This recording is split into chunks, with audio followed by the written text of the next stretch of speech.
Okay, who are you? Start a new game, let's go.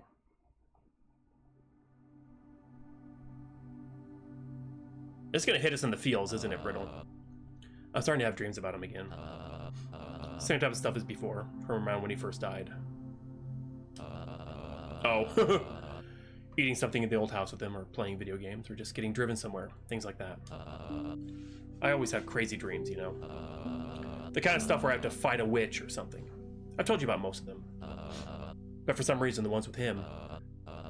well, if he wasn't there, sometimes it'd be hard to tell if I was dreaming at all. Oh, I'm sorry, Graham. Yes, at least I'm streaming. So I might have asked before, but is there a reason you usually start thinking about him? When did he die again? Around 7 years ago. No, I mean, like, the date. Is it close to the anniversary or something? I don't really remember exactly. Oh, so not that, I guess. Well, the noisy neighbors are gone. I don't see your point. I mean, like, you're always complaining about them when waking up in the middle of the night, right? Maybe you're just getting enough sleep to dream in the first place. Maybe.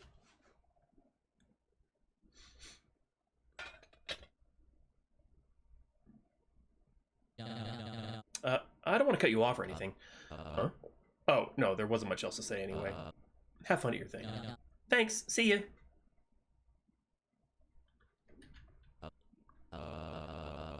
What is it about getting enough sleep that makes me tired so early?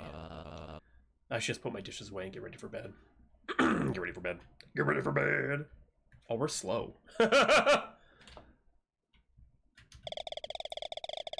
Better moving the dirty dishes around. You managed to make a gap big enough for your plate. It's Avery's turn to deal with the dishwasher, but I guess this is fine as long as they empty it. I do have to... it's already running. I should get some... okay, good.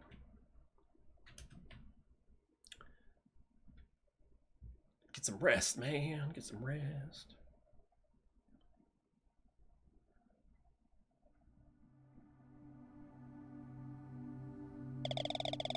You find yourself in your living room scrolling through a feed of some kind of website that may or may not exist. For now, at least you decide that the website is real. You recall that scrolling for too long hurts your wrist, so you may have been pushing your finger into the down arrow on the keyboard all this time. So you must have been pushing your finger. Oh, you can't. Oh! I'm moving it. Nothing in particular sticks in your mind long enough for you to understand it. It's as if the words are a thin putty that breaks down and melts between your fingers as soon as their warmth reaches it. You continue to reach desperately for the text, familiar words that you can't make out, endlessly filling, then dissolving hopelessly in your skull. You forget about this when a piece of art passes your line of sight. It features a bulky woman punching downwards into a stack of wooden boards. The light that defines the harsh shadows of her face seemed to be emanating from the force of the punch itself, a neon red explosion sprouting upwards from her fist. What fortune is it that you're seeing this work of art after having not been able to show it to your father the first time? The character is, after all, from a show that you two watch together often. I think we're dreaming. Watch? It's been off the air for a while now, hasn't it? You remember the finale? The scene that this drawing is referencing. So, you must have both watched it some time ago. Your father is looking at you, smiling. You hold your phone out towards him and invite him to look at the artwork. He asks immediately, the look in his face matching the disbelief in his voice, if you drew it. You've been practicing, after all. But that can't be right. You're a writer now. You'd long since realized you were never that good at drawing. You'd figured it out your last year of high school, a little bit after your father passed away. Your small face presses against his stomach as you wrap your arms around him. You tell him that you miss him. He softens and starts to dissolve. The world around you does the same. Then,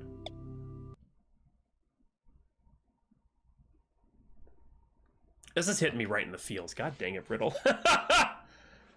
I am dreaming more lately. Is that really all it is? Just something that's bound to happen?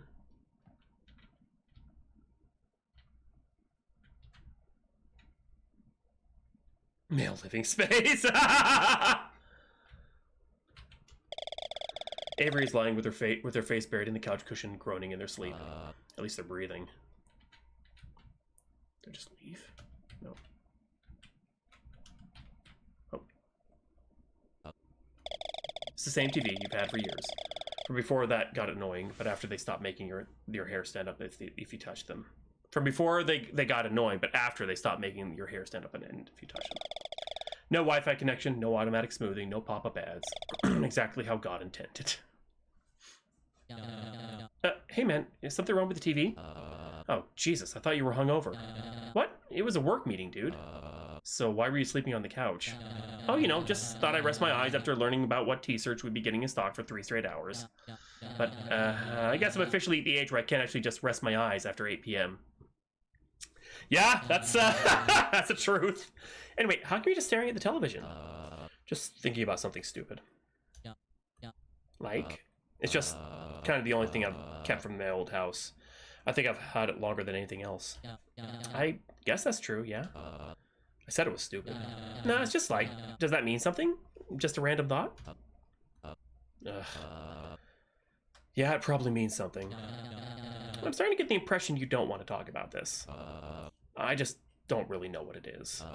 There's a lot of nothing that my head keeps latching onto. I've had this TV for who knows how long without it mattering. Oh, it's like the same thing with your dad. You're just getting nostalgic. Ugh. This is actually going to be a problem, isn't it? What's that mean? I think it means I have to visit my mom. Oh man, am I going to see where you grew up? I don't think I said you were going to do anything. I just need to drive down and look through some of my old things. Oh, come on. You're just going to go on a road trip without me? You'll get so lonely. It'll be torture. It's like a 5-hour drive. Exactly. Besides, what if you want to take back a few boxes? My truck's perfect for that. I mean, I let you borrow it, but you can't drive stick, right? Is your job going to take I needed to follow my roommate around as a valid reason to call off? Oh, don't worry about that. I've got PTO for days. I guess, technically. I can't think of any of a reason to say no. Sweet, just let me know the day. I'm gonna go start packing a checklist.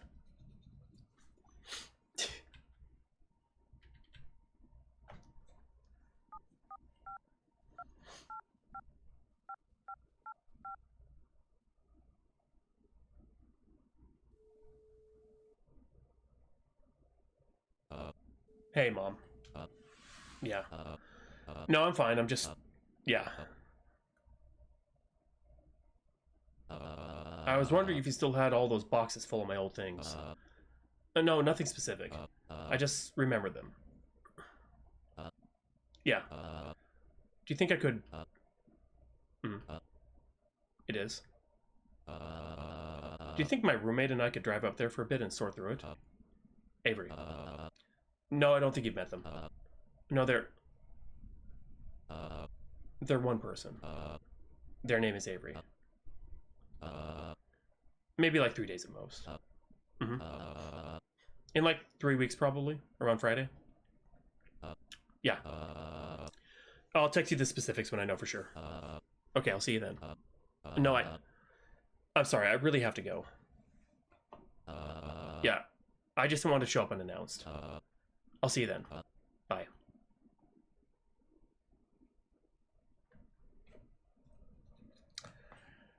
Well. Yep.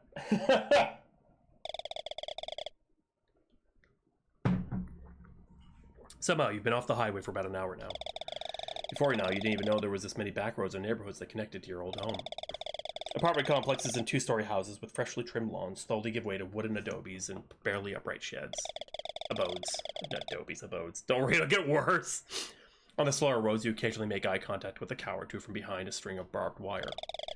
Eventually, the endless line of trees and handmade fences become a series of landmarks you use to guide yourself back home from your afternoon walks. With the orange glow of the setting sun behind them, it's almost impossible to distinguish them from your memories of wandering outside for hours at a time. Hey, Amias, am I saying that right? Amias? Are you awake? Yeah. Good. Just don't drift off right now. I have no idea what your mom's house looks like. I wasn't planning on it. Right there. It's kind of buried in the trees there. Oh, wow, yeah. I would not have seen that.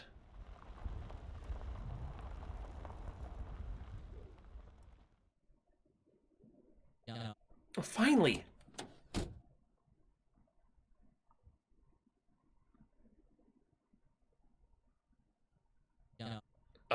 Amias? Are you getting out? I think it would be weird if I was the one to knock on the door. Just, hold on. Amias, I'm gonna be honest. I really, really have to pee. All right.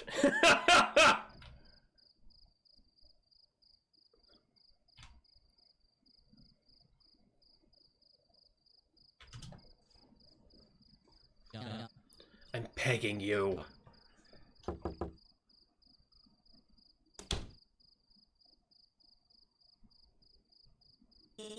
Amias, I'm surprised you're actually here. I haven't seen you in so long. Yeah, time got away from me, I guess.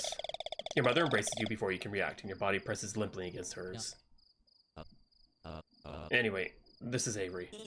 Oh yes, I remember you telling me about, them. Yes, over the phone. Well, Avery, I'm afraid I don't have an extra... Oh, don't worry about that. I brought my own sleeping bag. I'll just sleep on the floor next to Amias' bed. Well, I suppose that's what you both are most comfortable with. Oh, come on in. Let's not let the mosquitoes in. Oh, come in.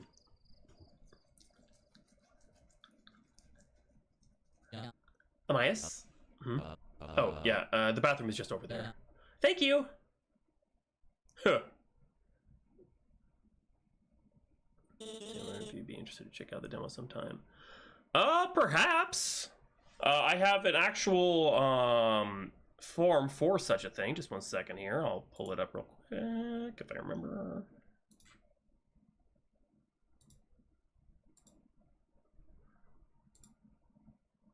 Yeah.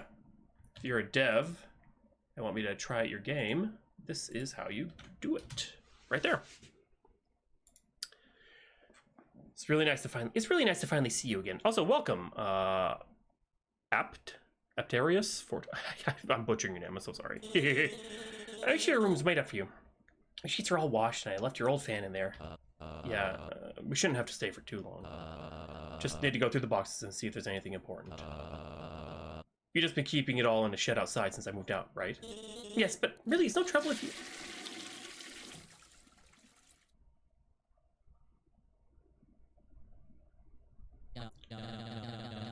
Clog your toilet, bro. Hey, you want to go get the important stuff out of the trunk before we get to bed? Actually, could you just get what you can out of the truck while I go check out my old things? Huh? We're doing that already? Oh, honey, isn't it a bit late? How are your legs already sore from the ride over here? I just want to take a quick look to see how much trouble it will be to go through it all. All right. I'm gonna join you, though. I don't want you to cover up all the embarrassing childhood photos before I can see them. Or, you know, make me carry all the bags in by myself.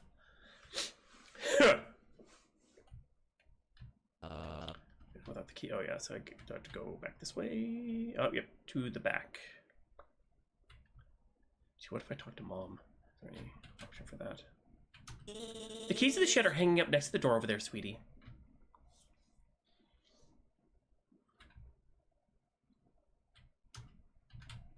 It's a dolly. Door over where?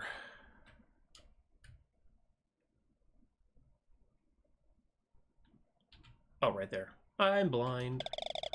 Far too many keys hang from the wall. You start to sort through them, only sparing each one a quick glance until your eyes land on a particularly small key covered in rust. You carefully remove it from behind the rest of the collection and place it in your pocket. There we go.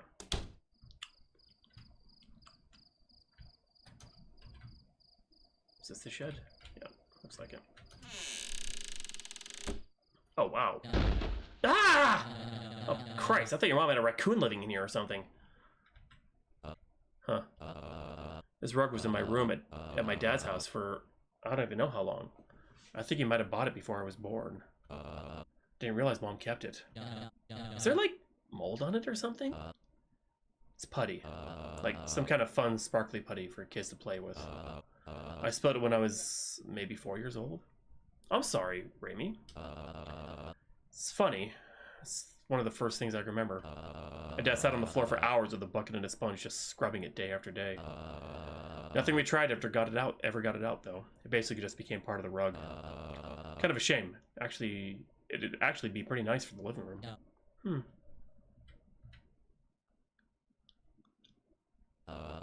Looking at the rest of this, though, this is gonna take a while. Avery's face contorts awkwardly as they try to stifle a yawn. Well, we can start in the morning. Let's go, then. Is it cool if I just grab the toothbrushes and unpack the rest tomorrow? Yeah, that's fine. Oh, thank God. I like Avery.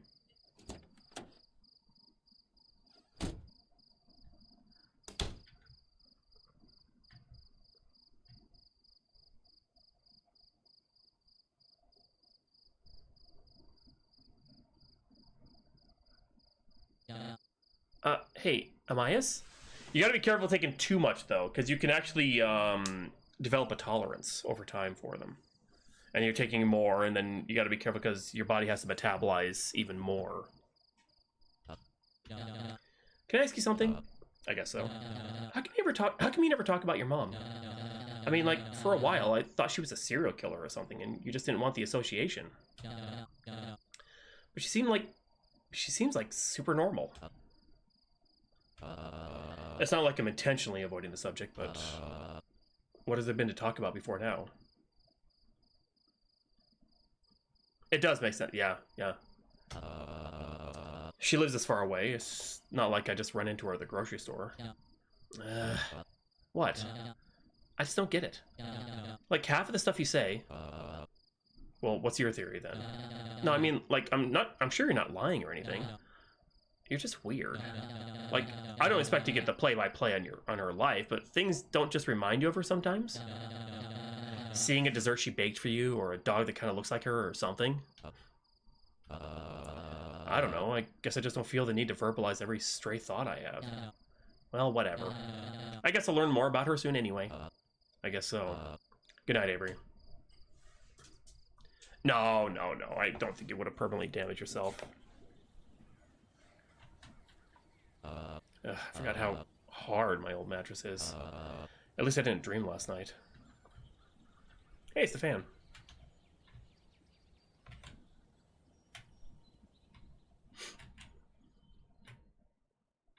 Bathroom.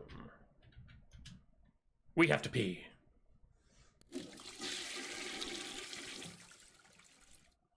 Good, wash your hands. You find yourself in this exact spot, staring at your own reflection more times than you can count. Though when you try to recall any specific memories of doing so, you realize that they've all been melting into each other for years now. You wonder why you stopped here so often. What were you hoping to see? Was it before showers when the water was heating up? After you gotten done washing your hands, like today? Was the mirror important at all, or was it just where you happened to stand when you wanted to listen to the hum of the fan? Excuse me. Or are you just trying to get away from something on the other side of the only door in the house that locked? Maybe it was different each time. Maybe the single memory you've been left with, the blurred amalgamation that feels impossible to grasp, is the one that's most correct. All you know for certain is that you look a lot older than the last time you were here.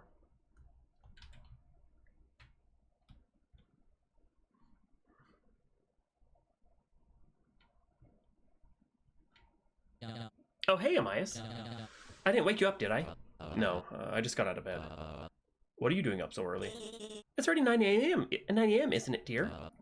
Yeah, exactly. Usually Avery wouldn't be up for at least another hour.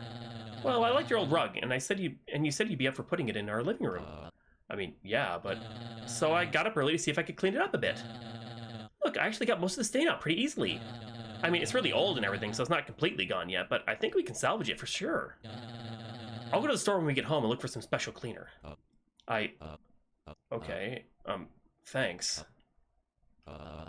So, did you already get ready for the day? Showered and everything? Yep. Oh, I did realize I forgot my toothbrush, though, so I just used yours. What? Oh, relax, I'm just joking. I haven't even had breakfast yet. Oh, speak of the devil. Huh?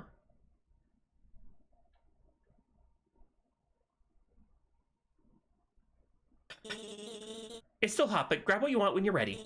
Avery, honey, do you like orange juice? Do I? Okay, perfect. I didn't think to grab anything else. Well, other than water, of course.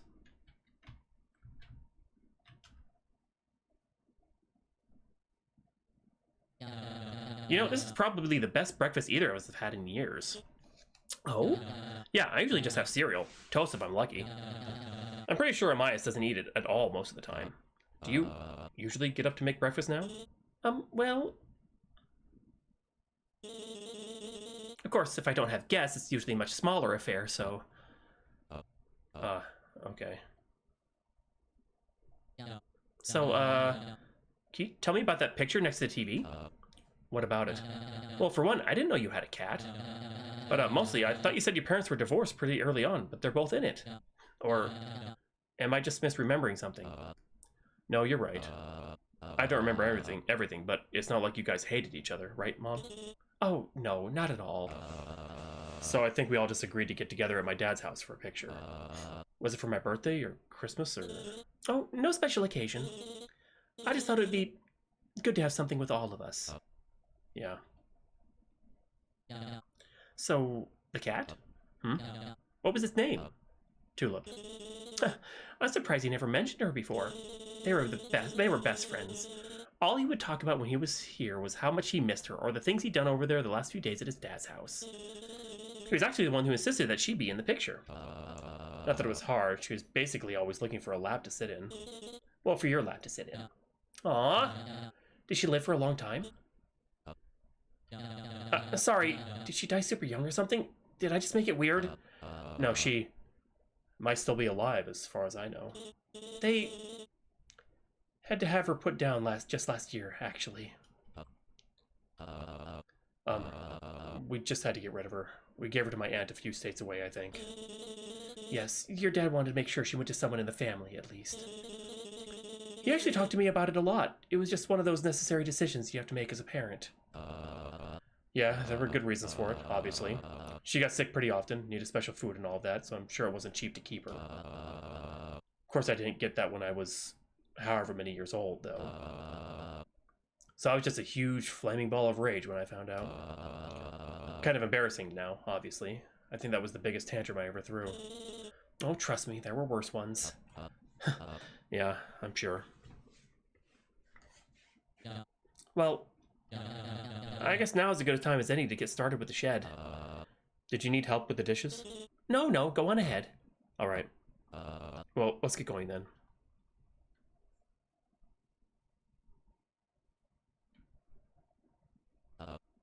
Avery? I told you, I have to brush my teeth, man. Do you want to sit in that little wooden box with my morning breath? Okay, I'll meet you outside. Don't worry about the dishes, honey. It'll give me something to do.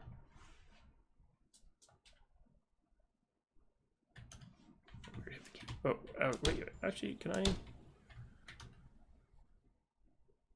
Aww. It's cute.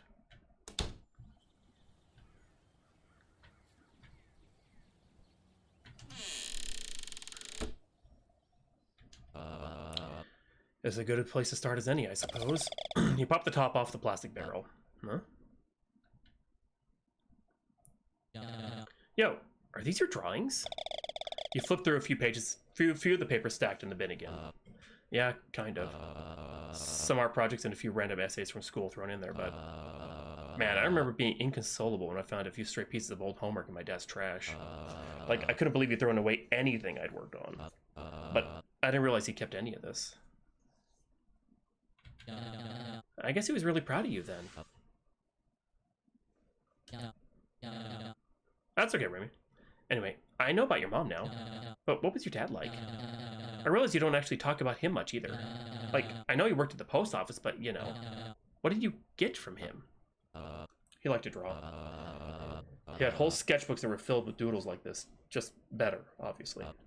And we played video games together.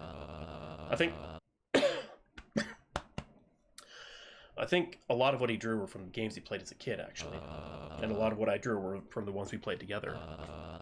It's probably why I had an interest in art at all, even if I ended up pursuing something else. Honestly, the reason I wanted to get into writing was probably because of the stories I saw could be told through art like his, too. Well, did you want to go unpack the rest of these in the living room? We definitely need the floor space to organize them. Doesn't that seem a bit rude? It's ruder to stay cramped up in here and not let your mom see you all day. Alright. Back to the living room. To the living roomatorium! Okay, another one for the homework pile. No, wait, I think this one is... Yeah, this is when I started trying to write a novel with pencil and notebook paper. Oh, geez, are we going to have to find the rest of the pages now? No, I never got past this one. Oh, I remember that. Your first hand cramp, you just dropped it all together. Yeah, well, I'm glad I learned how to type instead. Oh man, this one's so cute. Is that like an evil cheeseburger? Oh, excuse me. I think so, yeah. Now you'd be able to tell with my dad's drawings here. Oh wait, no wait, is this like a comic book you made together? Yeah. I think you bought these bindings just so we could do this. You look at the makeshift booklet for a bit longer as Avery pulls out another sheet of paper behind you. When you made it, it was just a small project for a day off from school. No, it's not that, Brittle. It was unimportant for years. So you never thought to ask him about it. To reminisce about it with him. For some reason, your hands is trembling at the edge of the page. You're not sure, but you think you chose an evil hamburger because of something you saw on TV at the time. Or it was a graphic novel you got from your school's book fair. Maybe a deeper look into the story itself would help you to remember. Maybe all of the disjointed plot threads you drew as a child would stir up memories of a movie you'd watched a few weeks prior and forgotten about. But you can't bring yourself to flip past the front cover. It's as though something is buried in the pages. Something that you know will tear through you as soon as it's released. Something that only you will notice has ripped open your chest and burrowed into your heart. Something without a name that you can't even describe to others what it's done to you. Okay, that wasn't as bad as I thought. Most of the space at the bottom was just pencil boxes and paint and stuff. Ready to grab another box? Sorry, what? We emptied the tub already. It's still pretty early, so... Right. Can we just... No more today. Oh, alright. Did you want to keep any of this, then? Yeah. We'll get binders or something. Oh, I think I have some organizers left over in my closet. Great. I'm gonna go lie down.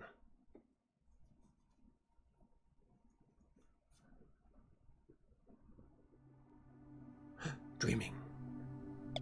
You find yourself in the passenger seat of your father's old truck again, a long, barren road stretching before you.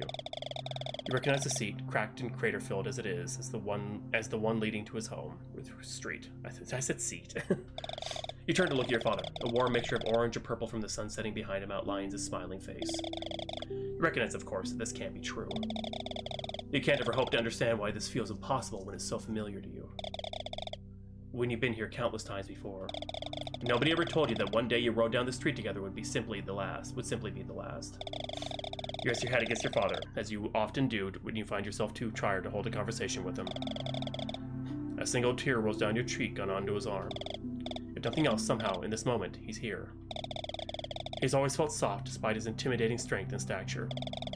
You find yourself wondering a few times if it's just something about the way lifting and moving boxes happens to build muscle, or if he intentionally built a body best fit to hold his son.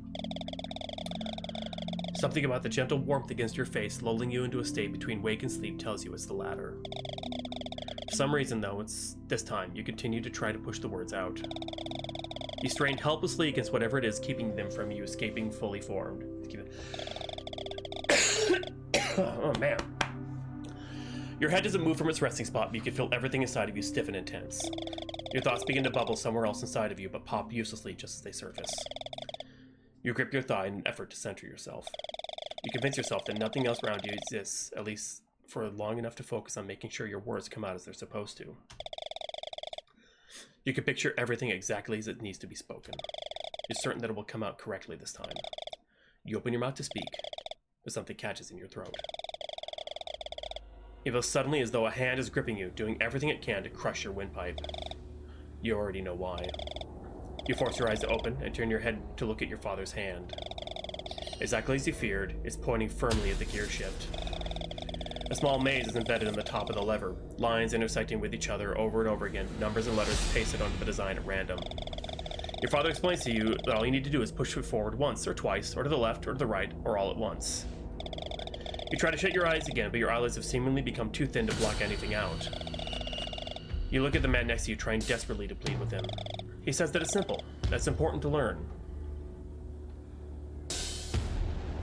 Are you fucking kidding me? Shakily, you begin to reach for the gear shift. Every part of you begins to peel backwards and away from it. You tell your father that you can't. He's just trying to teach you how he was taught. His truck begins to slow. You push your hand forward. Your fingers go first, crackling and curling outward to point directly back at you. You're certain the dark smoke will soon start to pour from the engine. Tears claw at the corners of your eyes. The outer layer of your forearm disassembles in front of you as it forces it closer. Long strips of skin curling outwards as the force of the shifter pushes against them. The blue disappears from the sky and the orange deepens into a fiery explosion that you're certain is an omen. You feel your nerves snapping at the seams of your flesh as it breaks apart. A noise you've never heard before comes from under the hood. Your father doesn't react. Through the searing pain, you try to tell him what's happening to you, but all that comes out is a silent, blistering gurgle. He grits his teeth, making no effort to hide his disappointment. You realize the hand on your neck is your own. It digs its fingers deeper into you. You try to grab the lever again. Your chest starts to unravel. The rips in the fabric of your body encroach on your throat, but somehow you can still feel yourself choking. Every little piece of you is on fire. You try to scream, but you realize too late that even your head, your skull, your brain is being flayed. You don't know if there's anything left of you, and you wish that meant you didn't exist. You couldn't see your father's furrowed brow. You couldn't feel the air as he finally grips the gear stick himself and pushes it gently in one direction. You couldn't hear him sigh that particular way. That particular way shatters something underneath your ribs, so you can feel the pieces of whatever was broken lacerate you in spots that neither of you can see.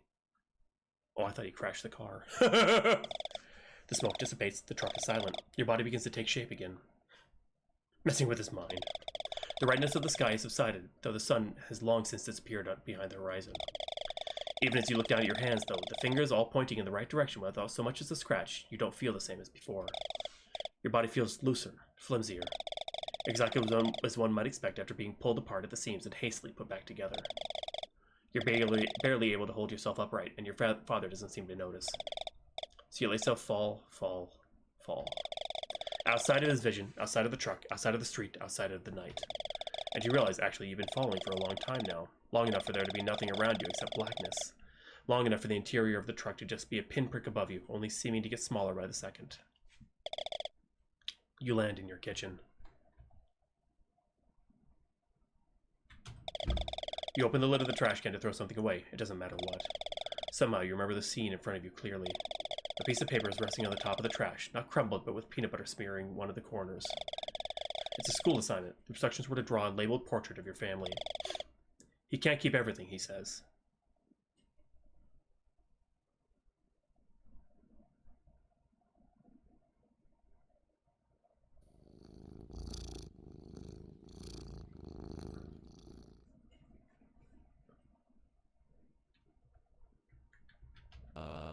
I probably didn't get enough sleep after waking up so early yesterday.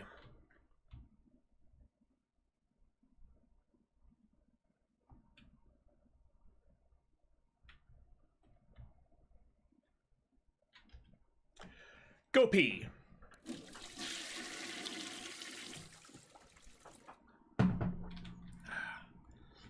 Wash your hands. Look at reflection again. Ugh.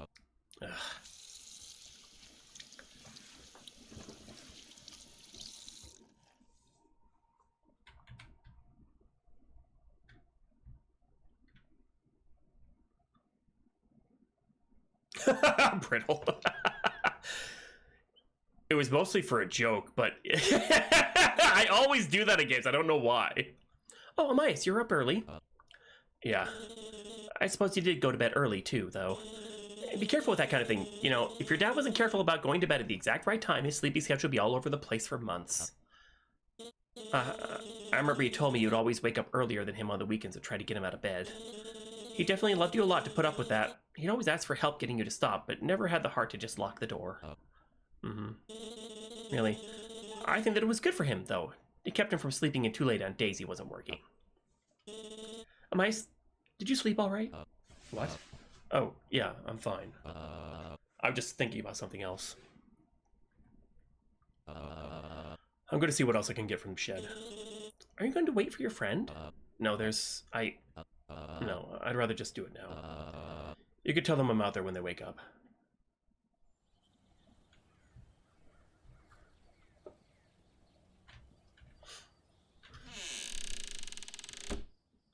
I think I remember this one. A disposable camera rests on top of a homemade photo album. You gently place the camera aside and start to flip through the album. Aww. The cat. So cute.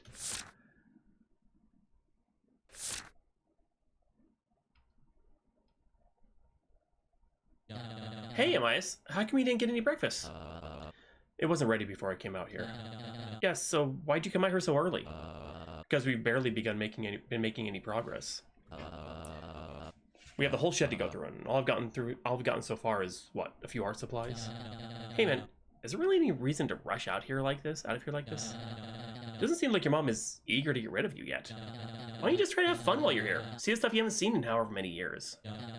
I mean, I was hoping she'd show me some of the places you liked as a kid. When I said I wanted to come along, you'd show me. Avery, I don't want to be here. I didn't ask you to be here either. I'm here because I thought I needed to be. I'm not making a vacation out of my mom's old shed. Hey, this picture right here. Where was this taken? An old diner that my dad and I used to go. Is it nearby? It's in the downtown part of the city, about 10 minutes away. Well, surely you have some good memories of it, right? I mostly went as a little kid. Most I remember of it is just old photographs. Memories of memories. Well, that sounds like exactly what you need right now. Fine. Sick. I'll go let your mom know.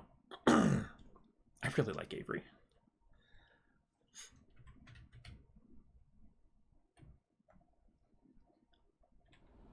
Sick! Man, I really have no idea how to navigate roads like this. It's not like it's worse than where we live. Yeah, that's what I'm saying. Everything's like neat and organized into little squares. People are going the speed limit and stopping at red lights. You can actually get out and walk around here. Yeah, I guess I never really thought about it, but I haven't gotten to do that in a while. Oh, watch this corner. There's a huge... Yeah? I guess they finally patched up the pothole there. The roads look different in general, actually. They must have been repaved. Huh. Actually, don't think I recognize most of these places. But wait. Pull into that parking lot. Is that the diner? No, just pull into it.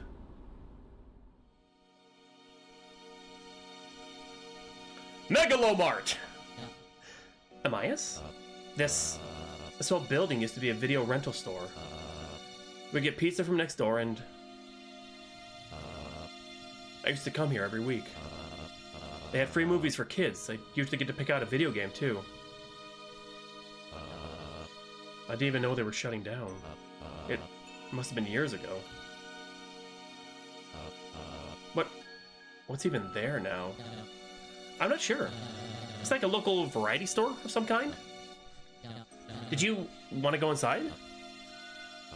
No, I don't think so. Do we even know the diner's still here? Well, the GPS says it is. Let's just go. All right.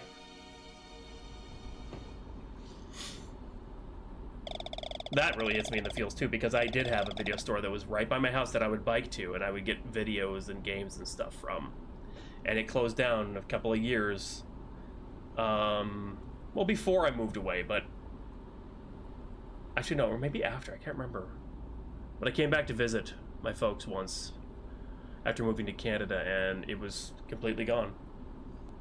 Even though you haven't been inside the diner in years, you know exactly where it should be. You've driven past it more times than you can count. Neither you nor Avery say anything as they approach their last turn. You grip the side of your thighs, trying desperately to steady your hands without Avery noticing. There's never been any obvious signage, no bright neon lights to tell you that the diner's still standing before you reach it. You just have to look at the lettering pasted in the window. As Avery Trucks finally turns the corner, you realize that you have hardly let a breath escape since you left the video store's old home. But then finally, you see it. The exact same typeface as before, resting where it always has.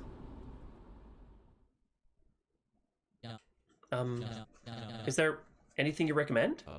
What? From the menu. I don't remember the menu. Well, I guess we have to go inside then. Yeah.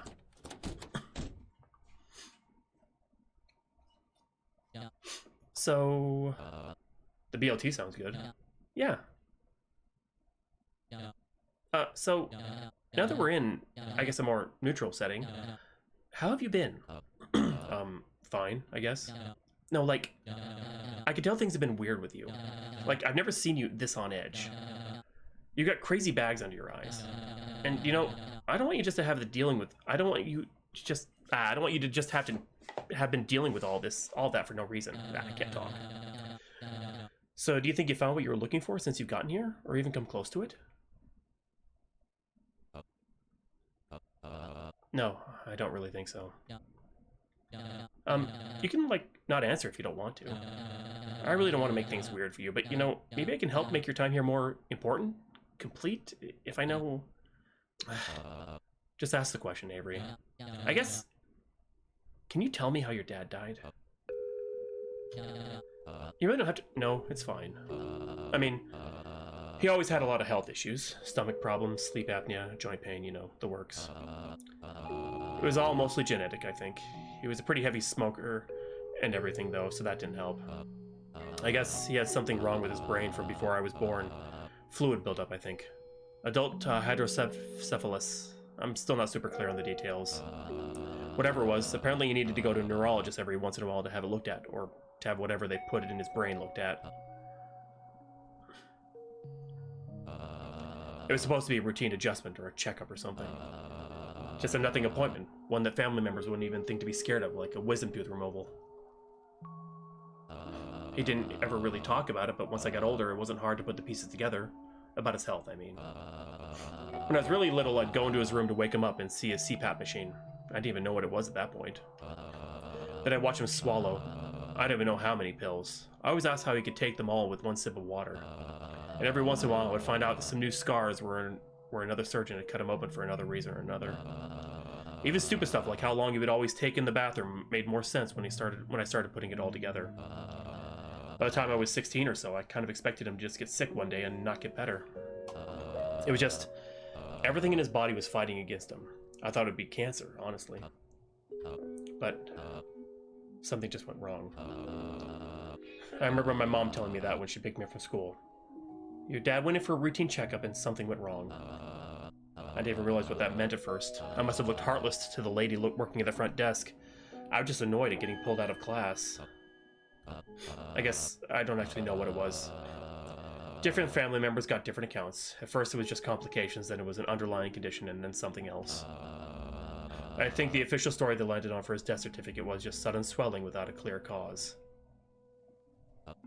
So, probably just a surgeon who had a bad day. Jeez. I'm sorry it happened like that. Yeah, well, you know. It was a long time ago. When we're done here, do you want to walk around a bit more? Just to see all the new sights? Sure.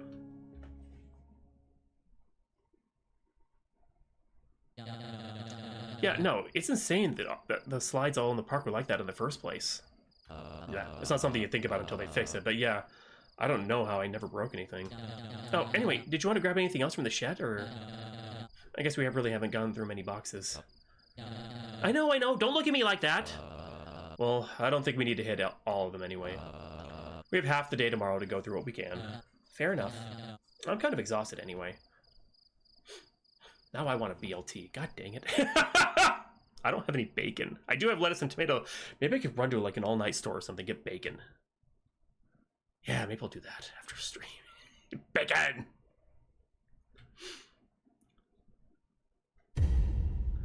Another has risen Maelstrom, the flock. Thank you so much for using your Prime. Really appreciate that. Thank you. Your father's eyes carefully scan the room, his gaze slowing occasionally to mull over individual crevices between the larger pieces of furniture. He yells you not to move before he finds your surprise, and you recall that he mentioned having gotten you a gift on the ride over. Well, I appreciate that. Thank you. You're taking the right message from this game, Brittle! As he begins to move towards the television, you find yourself hoping for just a moment that it's a new game. You wonder, though, how he could possibly have lost something like that. Maybe just an act, you think to yourself, as your father starts to peer under the couch, some kind of performance to build up your excitement. But you remember that you aren't excited, that you're just confused, and that your confusion doesn't subside when he tells you to check under the couch yourself. You look at your dad with an eyebrow raised, but he doesn't look back. It seems like all you can do is join him on the ground. At first you see nothing, save for dust in the TV remote.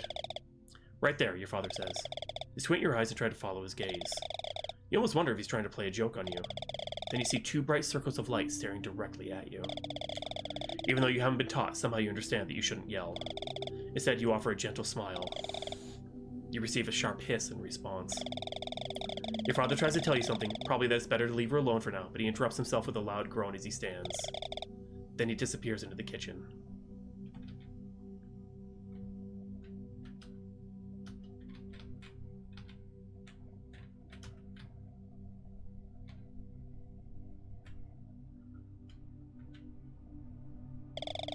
English is a subject you've always enjoyed, though you've wondered to yourself a few times if that's just because it seems to come naturally to you. Whatever is in front of you, perhaps a spelling test or an incomplete essay, is almost an extension of yourself. It's as though something has always been inside of you, is flowing out of your fingertip and through your pencil, almost without your input. Then, finally, it's finished and there's something far more important to do. Tulip eventually left her spot from underneath the couch, probably realizing that the living room is the noisiest room in the house. You didn't get to see her choose the underside of your bed as her new resting spot. One day she was just there. You think that today, for some reason, is the day that you should try to lure her out. That today is the day she will finally realize she doesn't need to hate you. So you reach for her slowly, clicking your tongue. Without warning, two claws grip the top of your hand and tear through your skin. You rip your arm up from under the bed, jolting upright for a brief moment before falling backwards back onto the ground. You stare at your tiny hand, already so thoroughly soaked with blood that it's impossible to tell where the wounds begin and end. You try helplessly to wipe it away before it falls from your hand and onto the rug. Streak after streak of deep red forms on your palm, which you can't keep still. Which you find you can't keep still. What comes next, you try to ask yourself. It isn't your dad that will help you. He must be at the store. All you can do is find a sink. You remember that it will burn. You know that the soap will be what finally forces you to yelp as tears begin to sting your eye. You don't want to feel it, but that's all that's left to do.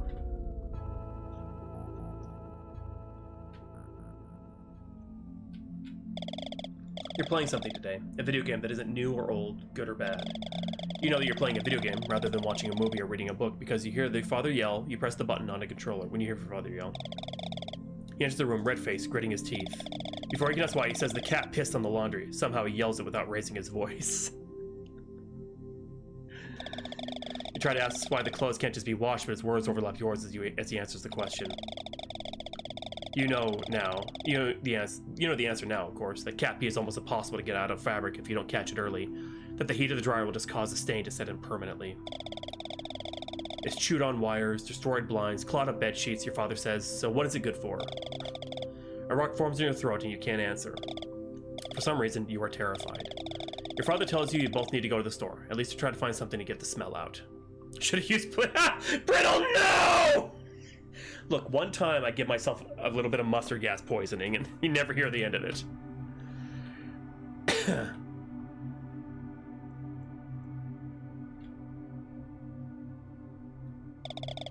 Today you feel exhausted. It's the first time you've ever felt exhausted, actually. Or at least it's the first time that you've understood what you're feeling is exhaustion. You aren't sure why. Maybe you have a lot of homework. Maybe you've been studying for an end-of-grade testing. Maybe you just couldn't sleep last night. Whatever the reasons, you found the best way to recover is simply lie in bed and stare at the ceiling.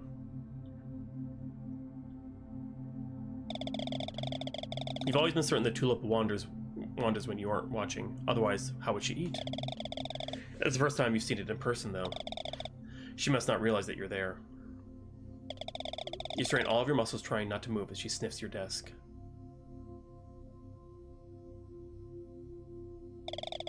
Maybe your room smells so much like you that it's impossible for her to tell when you're there and when you aren't. Your leg starts to cramp, but you force yourself not to move it. You will your breathing to slow as the cat's nose taps gently against you through your blanket. Finally, only being allowed to see her out of her peripheral vision moves to daunting. Finally, only being allowed to see her out of your peripheral vision proves too daunting. You adjust your head slightly to look at her. There we go. She jumps away from you, running into a corner and crouching. You read about signs of cat aggression in the school library, so you close your eyes slowly, trying to make sure you can still see her through your squinting. She doesn't return the favor, but she gives a creep back onto the bed. Maybe she give her more space to explore without you.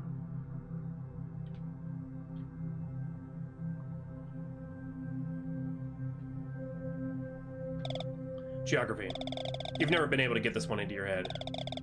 It should be the same as English.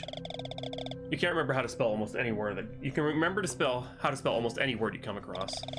You can remember where to put commas without looking it up. So why can't you remember this? The names of countries, the way they look, where they're at on a map. Yeah, it's me. Half your classmates have finished the worksheet already. They get to play outside. They get to play outside while you're forced to sit here, where you can feel yourself rotting. The teacher must be able to smell it on you because she tells you it's okay, that she knows you can get it, that you're clearly capable. You swear you can see her growing horns. More of the class has gone outside. You're too smart to be having this much trouble. Your fingernails dig into your arm. Your classmate tells you it's easy as his teeth grow sharper. You feel smaller. He goes outside. He was the last one left in the room. The teacher tells you that you're smart. Someone tells you that you're smart. Something tells you that you're smart. You don't finish the test. Class ends.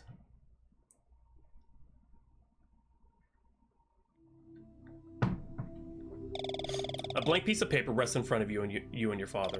He tells you he might have trouble helping with math soon. Numbers fill the page. You recall the voices of many adults saying the same thing, but the words only ever come out of your father's face. You hear the door creak slightly. No.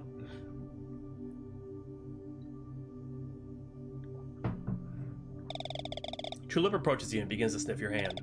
She pauses for a moment. Nothing in the space around you seems to be able to move. Only you and Tulip exist for a brief moment. She licks you once and walks away calmly. Your father laughs, joking that must be the most affectionate he's ever seen that cat, before turning his attention back to the page.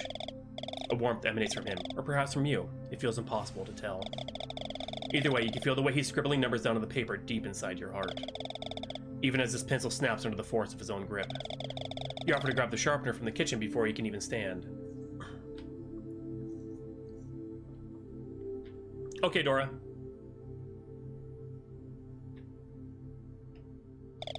Your father's told you before that it's impossible to help you with geography without just giving you the answers.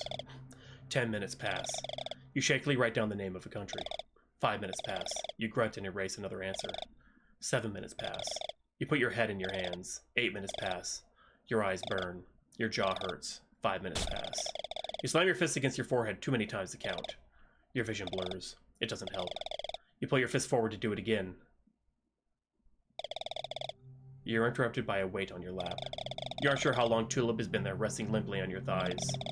The entire length of her body stretched out over your legs, with one of her front paws and her head dangling over the side. You know that this is the first time she's ever done this, and you know that she will let you pet her. She pulls away when she first feels your hand on her head, sniffing you with a confused look at her face, but it doesn't last for long. Like, bitch! I know that look well from cats. While she moves her head back down onto your lap, and you place your hand gently on top of her head and begin to scratch her. Your father enters the room, asking how work is going, and Tulip jumps away. He apologizes half jokingly as she returns to the space underneath your bed. You pretend not to have heard his question in the commotion, but you know that the look on your face betrays you. Your father's eyes turn away from you, but you can see him grimacing. Come on into the living room, he says, and you can do it together.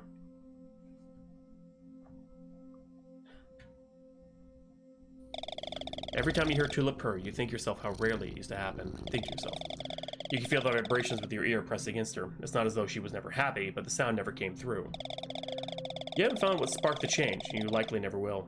You wonder still if she's just become more content over time, or if it has something to do with her age. What is life like for her when you're at your mother's, you wonder, when you're the only one she ever really seems to love? You don't get to finish this line of thought before she yawns, and you notice her lips are red and swollen. You must not have a car yet, possibly not even a phone, because the next thing you will do is tell your father.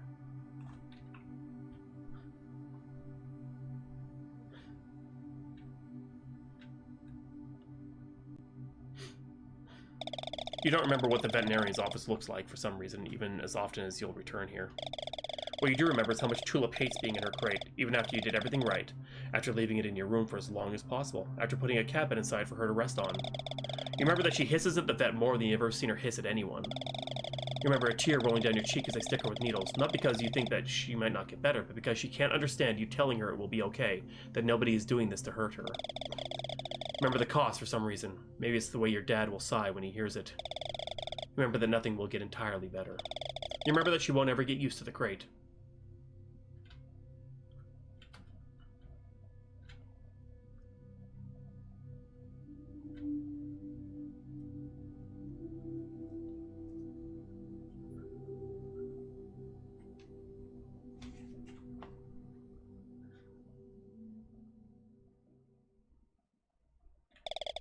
In hindsight, you wonder if that's what started your father's resentment for her.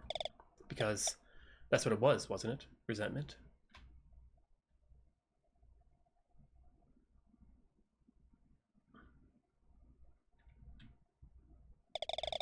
You and Tulip only grew closer. Of course you did. That's all there was for you to do.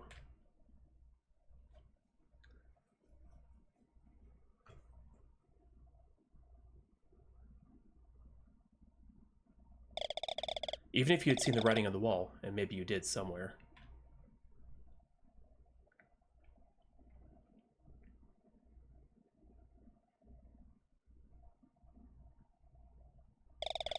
What could you have done except continue to love her?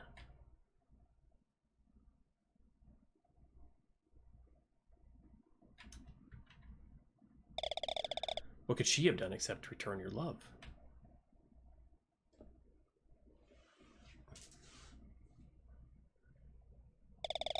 Until the very last moment.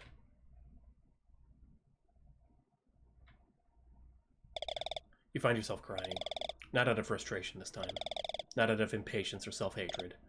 So then, why? Why are you sobbing so heavily that you can't see in front of you? What word could possibly be used to describe the feeling of your own blood scalding you from the inside like this? You don't think you'll ever know for sure.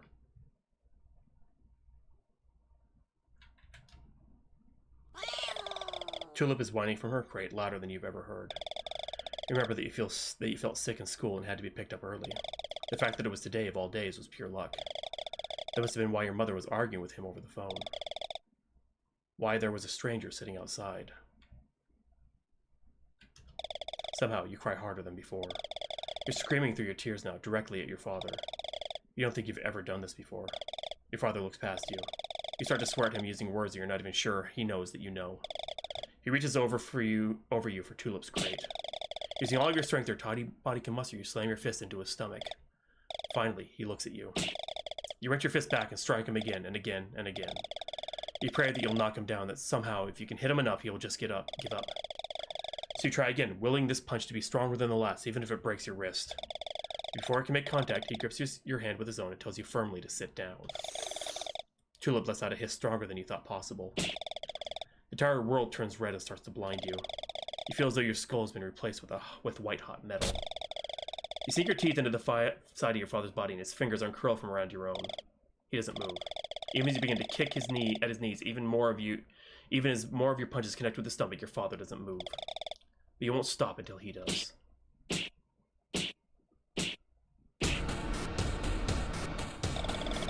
A dark horned beast towers over you, gnashing its massive teeth. It buries each of its claws deep into your arm, wrenching you away with force of 20 men. All the words are knocked from your lungs and your body slams into the back of the couch. It opens its maws, letting you see rows upon rows of gnarled, razor-sharp teeth and lets out a ferocious roar, one that you can feel deep in the core of your body. Its presence alone is enough to paralyze you. Still, you muster the courage, or perhaps the fear, to look into the monster's eyes. Perhaps you were hoping to find his humanity inside. All you see, though, are flames burning within them. Flames so intense that you're sure even a passing glance from the beast could leave you permanently burnt and charred. When you shift your gaze for just a few inches to the side, however, you're met with something far more frightening. A massive claw paused, raised above the beast's head, curled into a fist. Somehow, in this moment that will seemingly stretch on for an eternity, your father looks even bigger than before. You can't help to wonder if the universe freezing you in the space for as long as it will is an act of charity or of malice. It's given you all the time it has to give, every opportunity to react, to save yourself in any way you can. But surely it understands that you cannot. That's all it plans to do is freeze you here, helpless and limp, as you wait until the end of time for your father's fist to reach you.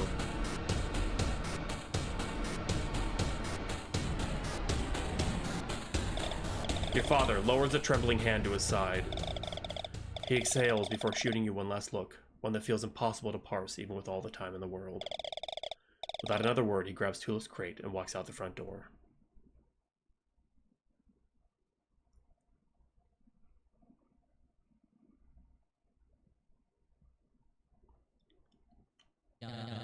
Oh, hey, I was just about to wake you up. Are you alright? I was just having a nightmare. What time is it? I don't know, like, early. Too early to be awake.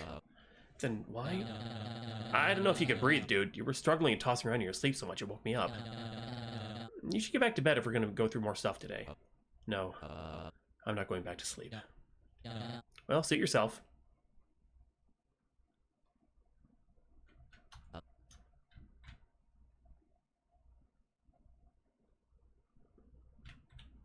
Time to go potty again, yeah.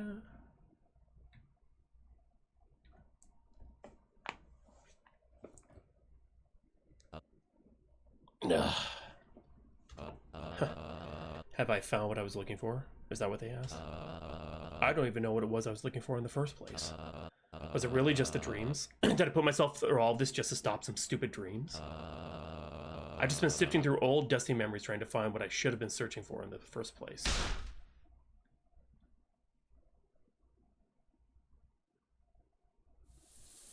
Have a good night. Thanks for hanging out. Appreciate it.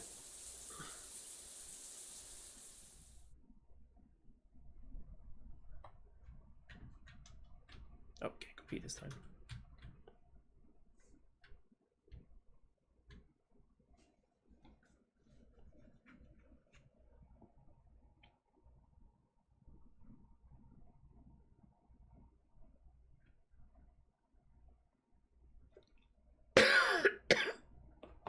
Ugh.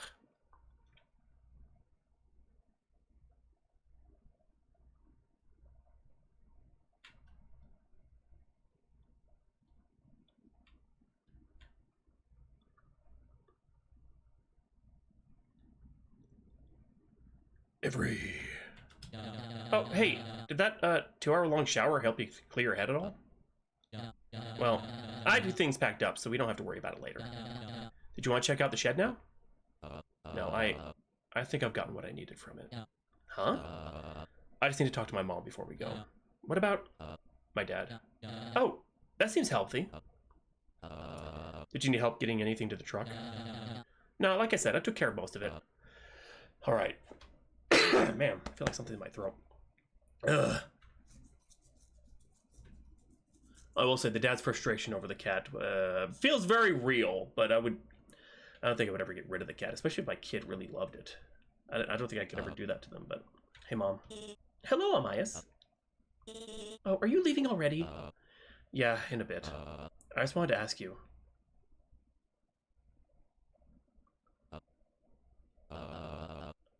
I want to know what kind of person my dad was. It is, yeah. I'm sorry? Honey, you knew him for most of your life. Surely you should already know that for yourself. I know what kind of dad he was. I know what he would and wouldn't talk about. I know that he kept secrets. I don't know why. But I don't know how other people saw him. I don't know how I would have seen him today. I don't know how he would have spoken to me now as an adult. Oh, Myas. Your dad was a very gentle, very smart man. And he loved you dearly. Every time he spoke about No! No more of that. I'm so damn sick of it. When he was alive, everyone hid all the worst parts of him from me because I was too young to see them. Now that I'm older, they're just doing the same thing because he's dead. Clearly there's something you saw in him that you hated. You and him were divorced before I could even walk. Amais, stop. I don't even know how he felt about me. Every stupid little look he gave me, every time he changed the subject.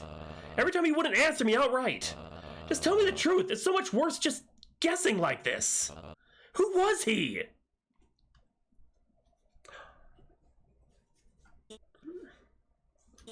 Avery, do you mind? Yeah, I'll be on the porch, Amias.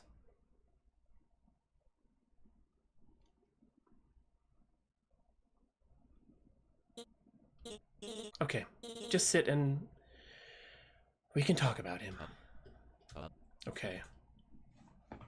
It's just getting heavier and heavier, good God.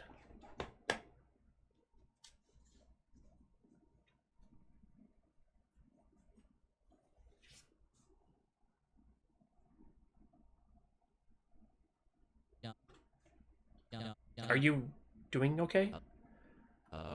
Better, at least. Want to talk about any of that? You sigh. I don't know where to start. So if I'm getting it right, it was like, you're afraid you're not making your dad proud. My dad never really did pride. He just had very high expectations of me. It's not like he ever tried to force them onto me or anything. I could tell they were there. No matter what I did, he just thought I would naturally become one of the best at it. Art, writing, hell, even music when I was taking orchestra in middle school. It makes me wonder what kind of person he expected me to be, too, though. Like, outside of my talents. Do you think I would grow up to take more risks than I have? Did he think I'd be more passionate about things I love, colder to the people I don't know? I'm always so embarrassed now when I think about how childishly I acted in front of him. That's all he ever really got to know me as, that emotional teenager who couldn't really figure himself out. I know I shouldn't speculate about the thoughts of a dead man, but it's just hard not to wonder. Would he be happy with who I've become? Are you happy with who he's become? That was fucking deep.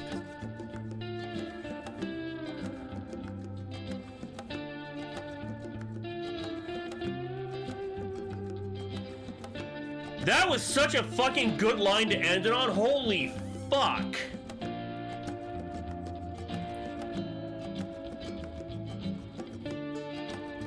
Damn. I'll say this, Brittle. If you had actually entered this into the game jam, I would have rated this game highly.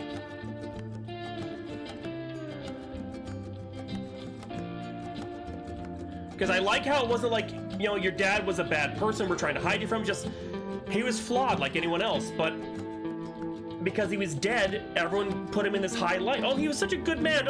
It's like, no, who was he? Who really was my dad? What kind of a person? I knew what a dad he was, but what kind of a person? And yeah, that's, goddamn.